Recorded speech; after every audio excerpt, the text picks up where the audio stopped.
was not a big pop hit at all, but it didn't matter to me. It was R&B. I love putting some good R&B songs on my fancy playlist. Jumping 19 notches from number 31 to number 12. One of the sexiest divas. Every time I heard the name Stephanie Mills, I think I just made a beeline for the cold shower. I thought she was something else back in the day. Great singer, absolutely sexy woman. When she did Putting the Rush on Me later in 1987, I thought, yeah, I could see that.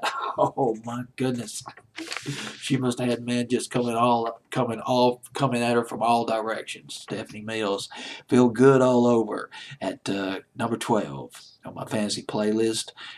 Week of July 4th, 1987. The song was written by Gabriel and Annette Hardiman. Annette Hardiman, you might not remember this, but Annette Hardiman was in a group called First Choice. They had a proto-disco hit, fantastic dance record. It's around the spring of 1973 called Armed and Extremely Dangerous. Annette Hardiman was in that group, First Choice. They wrote this song. Gabriel and Annette wrote this record, Feel Good All Over, for Patti LaBelle. They thought this would be just perfect for Patti LaBelle.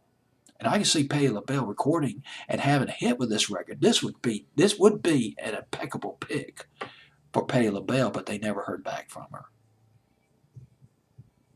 Therefore, they sent the demo to a guy named Italian producer named Nick Martinelli, who made some great Italian food, which he'd bring to the recording sessions. Must have made recording for him that much more fun, because there'd be some great food available. If you can't take number one or take number two down, just have a little feeding frenzy, and then come back and they'll take number three. But the song, well, Stephanie Mills, he showed the song to Stephanie Mills. She agreed to record it.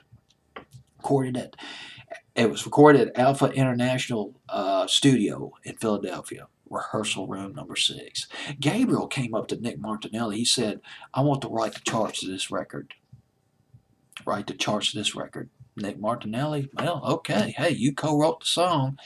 Well, you get into intricate stuff in the recording studio. When you start writing charts, you write the placements of the instruments, where they're going to be played, who's going to be playing the instruments, what notes, what kind of key. I mean, you get into all that. It's not just whipping your voice out. But Stephanie Mills, she was in the recording studio at that time. She laid down her vocals. A number one R&B hit was born. Feel Good All Over, number 12 on my fantasy playlist.